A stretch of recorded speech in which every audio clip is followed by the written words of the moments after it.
എല്ലാവർക്കും എല്ലാം അറിയാം, രാഹുൽ ഗാന്ധിക്ക് മാത്രമാണ് ഒന്നും അറിയാത്തത്. രാഹുൽ ഗാന്ധി ഷോക്ക്, രാഹുലിന് നന്ദി, ഇങ്ങനെയൊക്കെയായിരുന്നു നമ്മളുടെ മലയാള പത്രമാധ്യമങ്ങളിലെ ഇന്നത്തെ തലക്കെട്ട്. പച്ചക്കള്ളങ്ങൾ പറയുന്നവർക്ക് കയ്യടിക്കുന്ന നമ്മുടെ മലയാള മാധ്യമങ്ങളുടെ രീതി ഇപ്പോഴും തുടരുന്നുണ്ട്. വേറൊന്നുമല്ല, നമ്മളുടെ പ്രതിപക്ഷ നേതാവ് രാഹുൽ ഗാന്ധിയെ കുറിച്ചിട്ടുള്ള ഇന്നത്തെ മലയാള പത്രമാധ്യമങ്ങളിലെ വാർത്തയെ കുറിച്ചിട്ടാണ് പറയുന്നത്. രാഹുൽ ഗാന്ധി ഷോക്ക്, രാഹുലിന് നന്ദി, ഇങ്ങനെയൊക്കെയായിരുന്നു നമ്മളുടെ മലയാള പത്രമാധ്യമങ്ങളിലെ ഇന്നത്തെ തലക്കെട്ട്. അതെ, കൃഷ്ണ പറഞ്ഞതുപോലെ ഇന്ന് രാഹുൽ ഗാന്ധിക്ക് ഒരു ഹീറോ പരിവേഷം നൽകിക്കൊണ്ടാണ് നമ്മുടെ പ്രമുഖ മാധ്യമങ്ങൾ ഉൾപ്പെടെ വാർത്ത നൽകിയിരിക്കുന്നത്. അപ്പോൾ ഇതിന് അടിസ്ഥാനമായ അല്ലെങ്കിൽ ഈ വാർത്തകൾക്ക് കാരണമായത് അദ്ദേഹം പാർലമെൻറ്റിൽ ഇന്നലെ ലോക്സഭയിൽ ഇന്നലെയും ഇന്നുമായി ലോക്സഭയിൽ നടത്തിയ ചില പരാമർശങ്ങളാണ്. ഇന്നലെ ആയിരുന്നു രാഷ്ട്രപതിയുടെ നന്ദിപ്രമേയത്തിന്മേൽ ലോക്സഭയിൽ ചർച്ച നടന്നത്. ഈ ചർച്ചയിൽ അദ്ദേഹം ഭരണപക്ഷത്തെ കടന്നാക്രമിക്കുന്നു, അഗ്നിവീർ പദ്ധതിയെക്കുറിച്ച് പറയുന്നു, കർഷകർ ഇപ്പോഴും ദുരിതത്തിലാണ് എന്നുള്ള തരത്തിലുള്ള പരാമർശങ്ങൾ നടത്തുന്നു. അപ്പോൾ ഈ പരാമർശങ്ങളൊക്കെയാണ് കാരണം പല ഭരണപക്ഷത്തുള്ള പല നേതാക്കളും ലോക്സഭയിൽ സംസാരിച്ചു. ഇതിനെയെല്ലാം പ്രതിരോധിക്കാൻ രാഹുൽ ഗാന്ധി മാത്രമേ ഉണ്ടായിരുന്നുള്ളൂ എന്ന തരത്തിലാണ് മാധ്യമങ്ങൾ യഥാർത്ഥത്തിൽ വാർത്ത നൽകിയിരിക്കുന്നത്. മാധ്യമങ്ങൾ മാത്രമല്ല, കോൺഗ്രസിൻ്റെ സൈബർ ഇടങ്ങളിലും രാഹുൽ ഗാന്ധിയാണ് റിയൽ ഹീറോ എന്നുള്ള തരത്തിലുള്ള പ്രചാരണവും കൊഴുത്തുകൊണ്ടിരിക്കുകയാണ്. ഇതിൽ അഗ്നിവീർ തന്നെയാണ് ഇപ്പോൾ ഏറ്റവും കൂടുതലൊരു ചർച്ചയായിട്ടുള്ളത്. അതായത് അഗ്നിവീറുകളെ വളരെ ഡിഗ്രേഡ് ചെയ്യുന്ന തരത്തിലുള്ള പരാമർശങ്ങളായിരുന്നു രാഹുൽ ഗാന്ധി നടത്തിയത്. അഗ്നിവീറുകൾ യൂസ് ആൻഡ് ത്രോ ആണ് എന്നായിരുന്നു, അതായത് കേന്ദ്ര സർക്കാരിൻ്റെ യൂസ് ആൻഡ് ത്രോ ആണ് അഗ്നിവീറുകൾ. അതുപോലെ വീരമൃത്യു വരിച്ചിട്ടുള്ള അഗ്നിവീറുകൾക്ക് കോമ്പൻസേഷൻ, അതായത് സഹായധനം ഒന്നും ലഭിക്കുന്നില്ല, അവർക്ക് പെൻഷനൊന്നും ലഭിക്കുന്നില്ല, അവരെ വളരെ ഡിഗ്രേഡ് ചെയ്തിട്ടാണ് കേന്ദ്ര സർക്കാർ കൊണ്ട് നടക്കുന്നത്, ചാവേറുകൾ എന്നുള്ള തരത്തിലുള്ള പരാമർശങ്ങളൊക്കെയാണ് നമ്മുടെ രാഹുൽ ഗാന്ധി നടത്തിയത്. എന്തായാലും പക്ഷേ ഇത് വളരെ തെറ്റായിട്ടുള്ളൊരു പ്രചരണമാണെന്നും വളരെ പച്ചക്കള്ളമാണെന്നും ഓൾറെഡി ഇന്ന് തന്നെ തെളിഞ്ഞു കഴിഞ്ഞു. അതെ, ഇപ്പോൾ നമ്മുടെ ഈ അഗ്നിവീർ പദ്ധതി നമ്മുടെ രാജ്യസുരക്ഷയുമായി ബന്ധപ്പെട്ട ഒരു സംഗതിയാണ്. അപ്പോൾ അതിനെതിരെ അല്ലെങ്കിൽ രാജ്യത്തിന് വേണ്ടി ജീവൻ കൊടുക്കാൻ സന്നദ്ധരായിട്ടുള്ളവരാണ് ഈ നമ്മുടെ സൈനികരാണെങ്കിലും ഈ അഗ്നിപത് പദ്ധതിയുടെ ഭാഗമായി അഗ്നിവീർ ആകുന്നതും. അപ്പോൾ ഇത്രയും ഗൗരവമുള്ളൊരു വിഷയത്തിൽ ആരോപണം ഉന്നയിക്കുമ്പോൾ അത് സ്വാഭാവികമായും വലിയ ഗുരുതരമായ അല്ലെങ്കിൽ വളരെ ഗൗരവമുള്ള ഒരു കാര്യമാണ്. അപ്പോൾ യഥാർത്ഥത്തിൽ ഇതിൻ്റെ വസ്തുത പരിശോധിച്ചാൽ രാഹുൽ ഗാന്ധി പറഞ്ഞത് പച്ചക്കള്ളമാണ് എന്നുള്ളത് തന്നെയാണ്. അത് പാർലമെൻറ്റിൽ ഇദ്ദേഹം ഈ പരാമർശം ഉന്നയിക്കുമ്പോൾ തന്നെ പാർലമെൻറ്റിൽ നമ്മുടെ നേതാക്കൾ ഇതിന് കൃത്യമായ മറുപടി നൽകി. അതിന് പുറമെ ഇന്ന് മഹാരാഷ്ട്ര സ്വദേശിയായ വീരമൃത്യു വരിച്ച അഗ്നിവീറിൻ്റെ കുടുംബം തന്നെ രംഗത്ത് വന്നിരിക്കുകയാണ്. മഹാരാഷ്ട്ര സ്വദേശിയായ അക്ഷയ് ഗവാത്തയുടെ കുടുംബമാണ് തങ്ങൾക്ക് സർക്കാർ നൽകിയ അല്ലെങ്കിൽ സർക്കാർ വാഗ്ദാനം നൽകിയ മുഴുവൻ തുകയും ലഭിച്ചു എന്നത്.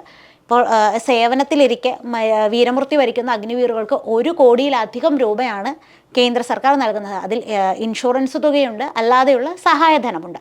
അപ്പോൾ ഈ വാഗ്ദാനം ചെയ്ത മുഴുവൻ തുകയും നൽകി എന്ന് പറഞ്ഞ് കുടുംബം തന്നെയാണ് രാഹുൽ ഗാന്ധിയുടെ പരാമർശത്തിനെതിരെ ഇപ്പോൾ രംഗത്ത് വന്നിരിക്കുന്നത്. ഇതോടെ തന്നെ രാഹുൽ ഉന്നയിച്ച കാര്യം പച്ചക്കള്ളമാണ് എന്നുള്ളത് തെളിഞ്ഞതാണ്. അതെ, ഇന്നലെ തന്നെ നമ്മളുടെ കേന്ദ്ര ആഭ്യന്തരമന്ത്രി അമിത്ഷാ വളരെ രൂക്ഷമായിട്ടാണ് രാഹുൽ ഗാന്ധിനെ വിമർശിച്ചത്. ഇത് കള്ളം പറയാനുള്ള ഒരു വേദിയല്ല എന്ന് തന്നെയാണ് അദ്ദേഹം പറഞ്ഞത്. അതുപോലെ തന്നെ പ്രതിരോധ മന്ത്രി രാജ്നാഥ് സിംഗ് നമ്മളുടെ ഈ ഒരു അഗ്നിവീറുകൾക്ക് നൽകുന്ന കോമ്പൻസേഷനെ കുറിച്ച് വളരെ തെളിവ് സഹിതം തന്നെ സഭയിൽ ഉന്നയിച്ചിരുന്നു. ഇതെല്ലാം കേട്ടിട്ടും രാഹുൽ ഗാന്ധി പറയുന്നത് എവ്രിബഡി നോസ് എവ്രിതിങ്, അല്ലെങ്കിൽ രാജ്യത്തിനെല്ലാം അറിയാം, ഹിന്ദുസ്ഥാനെല്ലാം അറിയാം എന്ന് വീണ്ടും വീണ്ടും തുടർന്ന് ആവർത്തിച്ചുകൊണ്ടിരിക്കുന്ന ഒരു കാഴ്ചയാണ് ലോക്സഭയിൽ ഇന്നലെ കണ്ടത്. അതെ, രാഹുൽ ഗാന്ധി പറഞ്ഞത് ശരി തന്നെയാണ്. രാജ്യത്തിനും എല്ലാം അറിയാം, അഗ്നിവീറുകളുടെ കുടുംബങ്ങൾക്കും എല്ലാം അറിയാം, എല്ലാവർക്കും എല്ലാം അറിയാം. പക്ഷെ എന്നിട്ടും രാഹുൽ ഗാന്ധിക്കാണ് യഥാർത്ഥത്തിൽ ഒന്നും അറിയാത്ത ഒരു അവസ്ഥ ഉണ്ടായിട്ടുള്ളത്. ഈ പദ്ധതി ഒരു 2022 കാലഘട്ടത്താണ് ഈ പദ്ധതി നിലവിൽ വരുന്നത്. അതായത് നമ്മുടെ യുവാക്കൾക്ക് ചുരുങ്ങിയ കാലയളവിൽ സൈനിക സേവനത്തിന് അവസരം നൽകുന്ന ഒരു പദ്ധതിയാണ് ഈ അഗ്നിപത് പദ്ധതി. അതിലെ അംഗങ്ങളെ അഗ്നിവീറുകളെന്ന് പറയുന്നു.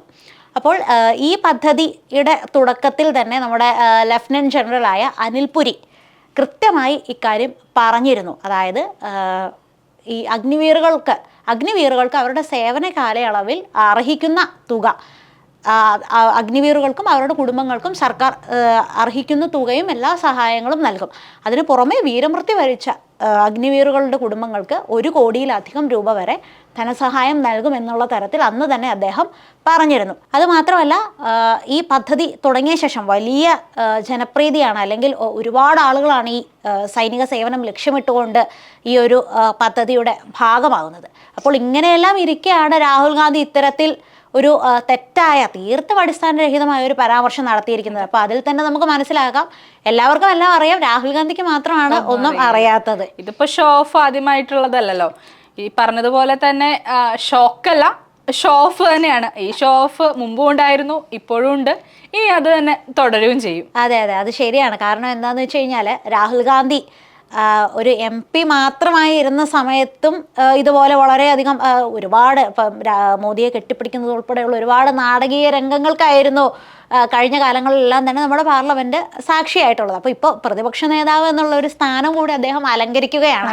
അപ്പോൾ എനിക്ക് ഇന്നലെയുള്ള അദ്ദേഹത്തിൻ്റെ പരാമർശങ്ങളും അദ്ദേഹം എന്താ പറയുക, അദ്ദേഹത്തിൻ്റെ ആ ഒരു പ്രവൃത്തിയുമെല്ലാം കണ്ടപ്പോൾ ശരിക്കും മാധ്യമ ശ്രദ്ധ പിടിച്ചു പറ്റാനുള്ള ഒരു തന്ത്രമായിട്ടാണ് യഥാർത്ഥത്തിൽ അത് തോന്നിയത്. കാരണം പാർലമെന്റിൽ അദ്ദേഹം ഭരണഘടന വളരെയധികം അപകടത്തിലാണ് മോദി സർക്കാരിന് കീഴിൽ എന്നുള്ള തരത്തിലെല്ലാം അദ്ദേഹം പറഞ്ഞു വയ്ക്കുന്നു.